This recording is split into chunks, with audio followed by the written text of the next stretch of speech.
हींअर जे तरह सां दुनिया चेंज पई थिए, AI ते वञे पई, असां इलाही पोइ ते थींदा पिया वञूं। समटाइम्स जॾहिं मां सोचंदी आहियां वेही करे त मां चयो यार 10-20 साल खां पोइ असीं किथे हूंदासीं, घरनि में हूंदासीं, छा हूंदासीं, मतिलबु अञा ताईं असांखे होश नथो अचे त असां कुझु चेंजिस आणियूं पंहिंजे बिहेवियर्स में। ऐं ख़ासि तौर ते मूंखे वधीक तकलीफ़ थींदी आहे त असांजे सिंध जा ॿार जेके आहिनि उहे वीचारा सफ़र कनि पिया इलाही। माइटनि जूं उमेदूं त भाउ असांजा ॿार पढ़ंदा, कुझु थींदा, हीअ कंदा, केरु धिका थाबा ठाहे करे केरु ॿाहिरि हलियो थो वञे या छा, त उहो त ठीकु आहे। अदरवाइज़ असां हिते सिस्टम ख़राबु कंदा था वञूं। ऐं मुंहिंजो बिलीव इहो हो उन टाइम ते बि त यार हीअ सिस्टम असां ॾिसी ऐं पढ़ी ऐं रही आया आहियूं, why not we adopt same system in our own country, our own organisations. नंढियूं कंपनीज़ ठाहियो, पंहिंजा नंढा नंढा बिज़नेसिस ठाहियो ऐं उन्हनि खे तव्हां सेल कयो। अच्छा, इवन एप्लीकेशन IT सॉफ्टवेयर जे ॿारनि खे आउं चवंदी आहे नंढियूं नंढियूं गेम्स ठाहियो, कुझु एप्लीकेशन ठाहे उन्हनि खे सेल कयो था। त अच्छा, कमाइण जा 100 तरीक़ा बिल्कुलु, पर तव्हांखे असल में छा आहे जो हिकिड़ो ॿार को असांजे माहौल में छा आहे, हिकिड़ो कंदो त ॿियो हुनखे चवंदो इहो छो पियो करे, नेगेटिविटी जेका आहे न उहा घणी आहे, एग्ज़ैक्टली, कहिड़ी ज़रूरत आहे, छॾ हिनखे। त इन मां अगरि असां थोरो उन्हनि खे पॉज़िटिविटी करे वठूं ऐं ॿारनि खे चऊं त वञी केरु चए बि पियो न तव्हां कयो।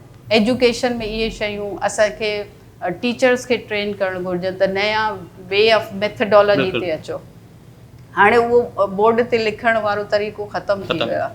हाणे ॿियूं टास्क ओरिएंटेड आहे, डिस्कशन्स ग्रुप आहिनि, पीर लर्निंग्स आहिनि, ऐं उन्हनि खां पोइ कॉम्पिटिशन्स आहिनि, क्वेश्चन्स आहिनि, इहे नवां मेथड्स आहिनि, उहे अप्लाई कयो था वई क्लास में त जीअं ॿारु इंट्रस्ट वठे, कुझु सिखे। ऐं ॿियो टीचर्स कम्यूनिटी बि थोरो रिसर्च करे ऐं नई शयुनि ते अचे, पुराणो जेको सिलेबस आहे या मेथड आहे उनखे ख़तमु करे हिकिड़े नए मेथड ते अचो, छो दुनिया चेंज थी वई आहे। ऐं असां अगरि उहो ई 1980 वारा बुक पढ़ाईंदासीं त उहो कंहिं कम जा कोन्हनि के।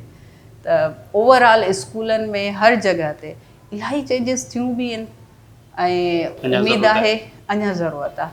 ऐं आउं चवंदी आहियां हर माण्हू जेकॾहिं पंहिंजी जॻह ते हिकिड़ो पॉज़िटिव रोल प्ले कंदो न त ऑटोमेटिकली सिस्टम ठही वेंदो। पर उहो हर माण्हू पहिरियों अकाउंटेबल त करे पाण खे त मुंहिंजो रोल छा आहे ऐं मुंहिंजी इन में रिस्पॉन्सिबिलिटी। असल में असांखे ॾिसणो ई न आहे न मुंहिंजो छा आहे, अॻियां खे ॾिसणो आहे त तूं छा थो करीं, छो थो करीं। हा, ऐं असांजी सोसाइटी में इहा घणी थी वई आहे। असीं चऊं था तूं ग़लति कयो, तूं ही कयो, हुन कयो त मां बि कंदमि।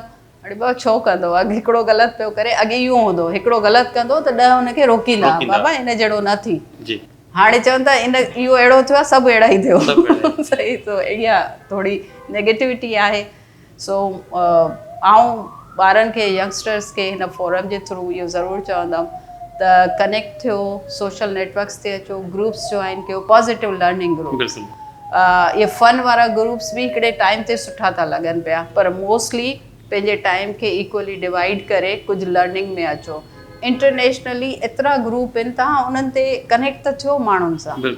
दे आर वेटिंग फॉर के असांखे उहे ॿार खपनि जिन खे असीं ट्रेंड कयूं।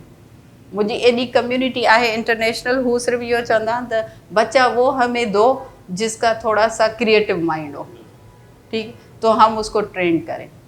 फंड्स भी मिलनि पिया, हाणे त पैसनि जी बि उहो कोन्हे का, तव्हांखे माण्हू पैसा ॾियनि पिया, पर तव्हां बि त ओड़ा थियो त तव्हांखे केरु ट्रस्ट करे, लॉयल थियो। ऐं टाइमिंग इम्पॉर्टेंट आहे। टाइम जेका आहे असांजे ॿारनि खे थोरो, सोसाइटी में ओवरऑल टाइमिंग कोन्हे, मथां खां ई कोन्हे का, त इन जे करे ॿारनि में बि कोन्हे का। त आउं चवंदी आहियां भला हू नथा कनि, तव्हां त कयो। टाइम ते उथो, टाइम ते वेहो, ऐं फिज़िकल हेल्थ जो पंहिंजो ख़्यालु रखो, फूड हैबिट्स सुठियूं ठाहियो त तव्हांजो ब्रेन सही कमु करे। ऐं सॼो कमु ब्रेन जो आहे, इहे सॼियूं टेक्नोलॉजी बि ब्रेन जूं। ब्रेन हेल्दी हूंदो, फिज़िकल हेल्दी हूंदा त एवरीथिंग विल बी फाइन। ऐं प्रोफेशनली तव्हां ग्रो बि कंदा इंशाल्लाह, सभई माण्हू जेके आहिनि।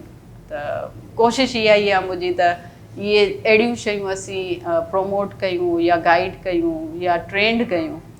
जीअं मुंहिंजे ख़्याल में पाण 5-6 साल खां काफ़ी चेंजिस आयूं आहिनि हैदराबाद में, ठीकु आहे न, IT जे टुवर्ड्स या ओवरऑल इन्हनि ॿियनि एक्टिविटी जे टुवर्ड्स मार्केटिंग थी वई, कई शयूं एग्ज़ैक्टली। तव्हां ई माशाल्लाह इलाही ग्रो कयो 360। Thank you ma'am. Thank you madam. Program ते त अञा कई जेके आहिनि अहिड़ियूं ॻाल्हियूं आहिनि जेके अहिड़ा पासा आहिनि जिन्हनि खे माण्हू कवर करे सघे थो, पर टाइम जी किल्लत जे करे इंशाल्लाह नेक्स्ट कंहिं प्रोग्राम में पाण हुनखे वधीक डिस्कस कंदासीं। तव्हांजी वॾी महिरबानी, तव्हां टाइम ॾिनो। सही, थैंक यू वेरी मच। तव्हां घुरायो ऐं वाकई शयूं त ॻाल्हियूं त इलाही आहिनि, पर अगरि चंद असां अॼु कुझु डिस्कस कयूंसीं हिते, होपफुली कंहिंखे न कंहिंखे हुन मां फ़ाइदो मिलंदो ऐं कुझु न कुझु हू सिखंदा असांजे एक्सपीरियंसिस मां जेके असां ॻाल्हियूं कयूं त उन्हनि मां कुझु उन्हनि खे छा चइबी त राह या दग मिलंदो सुठो दग मिलंदो। बिल्कुलु। So thank U very much Thank you very तव्हांजो। much.